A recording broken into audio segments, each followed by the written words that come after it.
On to the next story, Colin. That is the Pittsburgh Steelers and Aaron Rodgers. Now, you and I love good takes, guys who are coming out of the blue with stuff. How about this from former Steelers quarterback Charlie Batch on why Aaron Rodgers is not a done deal yet in Pittsburgh? This is original and fresh. Take a listen. When it comes to Aaron, this is a guy who outplayed his contract, and I will stand by this, and there's not many people out there. I may be the only one saying this at this particular point. This decision is coming down to money. The Steelers would like him to come back, yes, but it's not going to be at the $13 million number. I'm sure Aaron, at some point, I have not spoken to him, but I'm sure his representatives are wanting something closer to 30. Yeah. And you hope that somewhere you meet in the middle. Yeah, I think Charlie's right, and I think Aaron did absolutely outplay his contract, and I think Aaron making $32 million a year is reasonable. Absolutely. Whoa, in that Baker, Sam Darnold class, absolutely. Holy, so I did not expect that take from you. I thought this was great from Charlie Batch. Here's the thing. Aaron Rodgers at that $13 million price helps Pittsburgh be a playoff team. Yeah, Aaron Rodgers at 32? Yeah, he gave you that, and then he outplayed his contract. So he gave you that at 13. Okay, he made the offense, which was atrocious in the red zone, excellent. The team had fewer turnovers. It was a smarter offense due to Aaron. Aaron has no obligation to give you multiple years at it's not even team friendly. They basically got him for free. Yeah, why? Because he stunk with the Jets. He was terrible. Now he doesn't stink. Well, he had one good year. Well, sorry. Who's got the leverage? So Will Howard?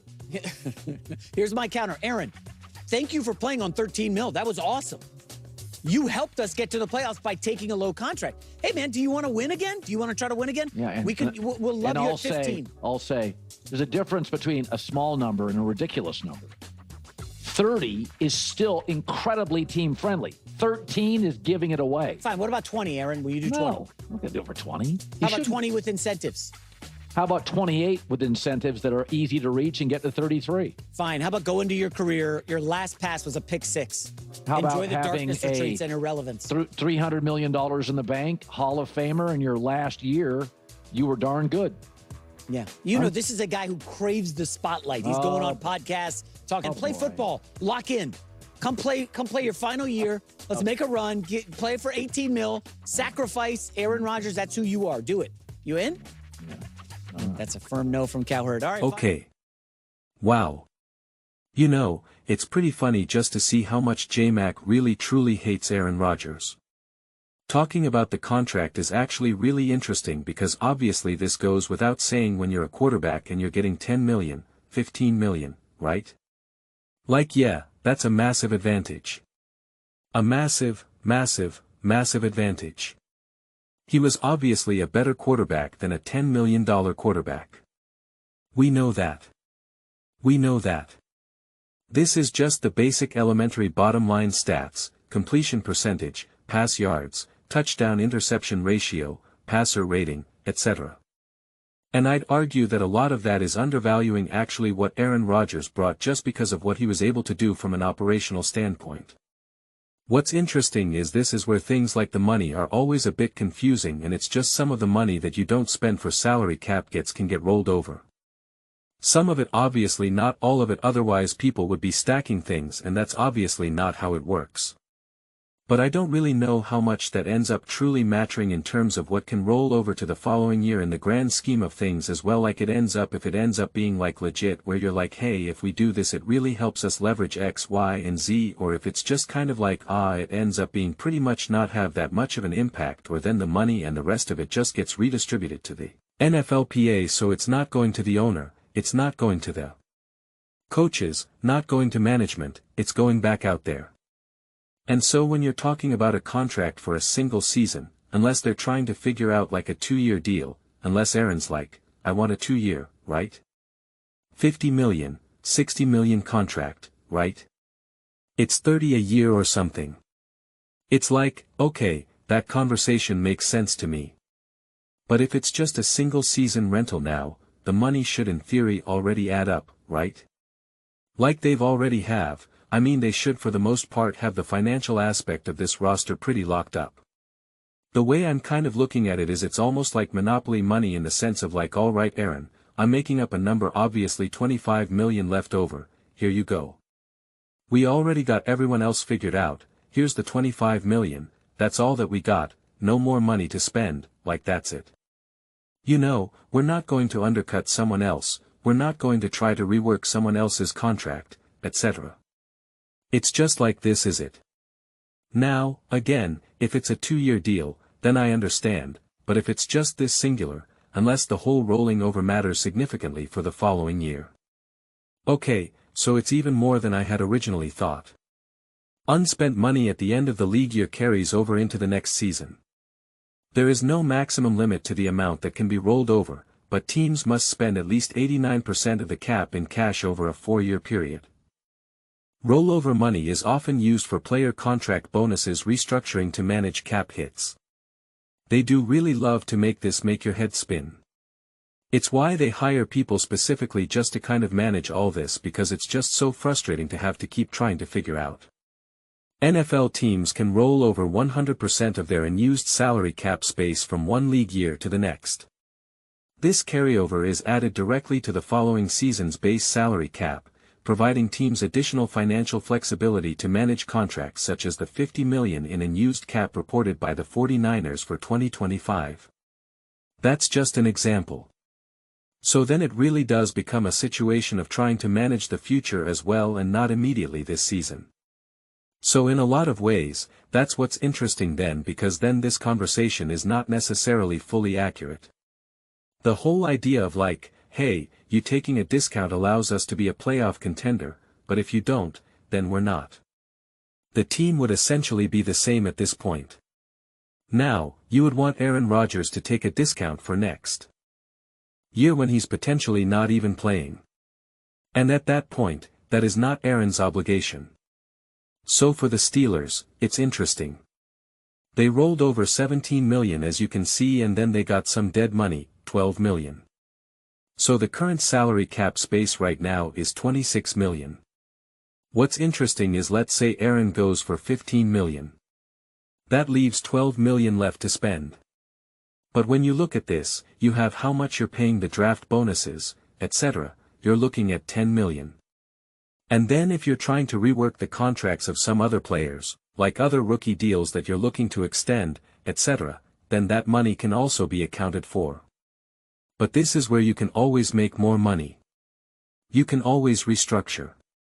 You can restructure what? Metcalf, Ramsey. You can restructure contracts and push this out farther down the years, not like this year, but further down. But when you look at the cap hits, Aaron Rodgers should be getting less than this. He should be getting less than Jalen Ramsey, Patrick Queen. Like, that doesn't really make sense. And all those players who could be restructured and whatnot, they will all do it because they get the money. It doesn't change anything for them. Every single one of those players like, yeah, we can, I'll restructure. Because if anything, they end up getting more money because their salary gets converted. So a lot of that money they just end up getting straight up. They're like, okay, do you want the money right now? And it's like, yeah, sure. I'll take it. Fantastic. The dead cap money is money that you had already paid the player. It's already been accounted for. So they'll be like, sure, I'll take it. So it's just that the owner has to be willing to actually pay that money. So it's not a matter of Aaron at this point. It's really not. You pretty much have the team locked in right now for the most part, obviously. You can give Aaron essentially, and this is where everyone's kind of making up numbers. Maybe they want to do 15 and maybe he just wants 20 or 25. I threw out like 30 million, but I don't really know. Again, this is why it's, weirdly enough, it's monopoly money. You can either try to save some of the money so you can roll it over, as we saw that technically that rollover from last season helped out this season right now with some of the money for them to work with. Although, you could have made the argument that if you spent that money last year, then your team would have potentially maybe even been better. But at this point, I don't remember exactly how free agency all went down. But you can obviously still clear up some money. But anytime you clear up some money, you are somewhat making it more difficult for yourself moving into the future.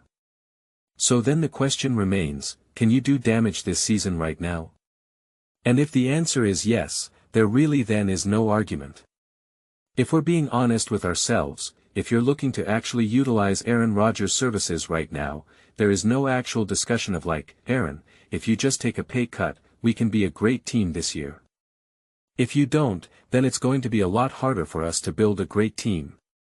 That's actually not financially accurate. That does, at least to my understanding of how I'm breaking down some of this and looking at it, that does not seem to make a whole lot of sense at all. And again, it's one thing if this was like pre-free agency of all this type of stuff and it was like we really need to take a big pickup because we want to buy this player, that player. It's like all of that has already been done, the moves, the trades, etc.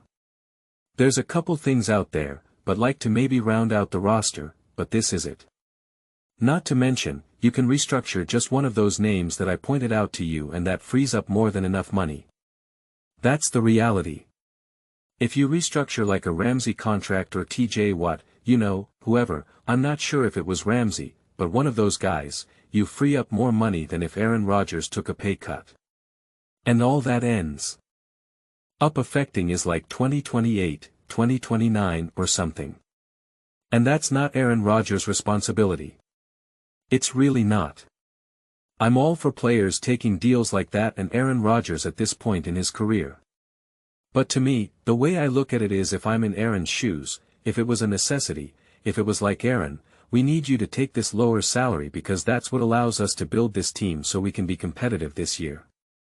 Then I do think it's more on Aaron's shoulders to be a team player. But if you're really just trying to talk about the future and that the owner doesn't want to front out some of the money to restructure someone's deal, it's like that has nothing to do with me and that's on you. You want me to take a discount just because at that point? That's absurd. That's absurd. So that's why it's like it all depends. And again, if we were talking about going into free agency more heavily now and it's like Aaron, if you do this, we're going to be able to get this player and that player and this player, that's not really the situation right now. And again, it can't be understated that having a quarterback for like $30 million is already a massive, massive discount alone. And that is kind of what Colin was arguing, that this idea that in order for Aaron to be workable is for him to get paid $15 million or something. And it's just like dude, if you could have a quarterback with a degree of Aaron's competence, $30 million is 100% worth it. And it's understandable. So this is just the salary cap voodoo that we are all faced to try to make sense of every single season. And it just continues to be, a very big mess. But my read on it at this point is it shouldn't be on Aaron's shoulders right now unless I get different information, new information. This feels like the Steelers kind of trying to have their cake and eat it too. And J-Mac's framing of Aaron, if you take this less money, that's how we can build a playoff team. It's like, no, that's actually incorrect. That's just straight up incorrect. You're trying to get me at a discount right now. You're trying to roll over some money next season. There's no other money that you're realistically going to spend right now that's going to make that much of a major impact. So we can stop pretending. And the margins that you're working with right now, any of the players that you are potentially maybe looking to make some moves that you would then have to adjust the money right now, you would be able to restructure someone else's deal in a second and free up that money. We're not talking about where you have to free up space and now you're going to have to pay someone's pretty large salary of like 25, 35 million of someone else's player, right? Another edge rusher or something. To me, I don't know who that is right now in this moment of time where something like that would be going down. And like I said, even if that was the case, you'd still be able to restructure multiple players' deals. But again, the owner has to be willing to front the money. That becomes that piece right there. So it is pretty interesting. Honestly, it is interesting. It's mathematically annoying and you're forced to try to make some of these guesses without really having all the information because for all we know, the Pittsburgh Steelers actually have a concrete 3-year plan and that's why they don't want to do something like this. Or really the owner's like, I'm not fronting out, I'm not restructuring any of these deals because I'm not putting that money in escrow right now. We're not doing that. You just don't really actually know. Because it could be a whole thing of what they're looking to roll over, but then also when they're rolling over money and the whole thing where you have to spend at least 89% of it within the 4-year window, but I'm unsure how that 4-year window even officially operates if it's always moving and you're always taking 4 years from one point. Oh man, like I said, they never really want you to know how smoothly this works, which if you really watch any sports show and if you really think about it, NFL Live, The Herd, first things first, it's never actually accurately broken down and discussed because it really is a legitimate mess. And I don't think anyone ever wants anyone to look too closely at how some of this stuff really goes down. People just want to look at the big numbers. Oh, you signed a $200 million deal.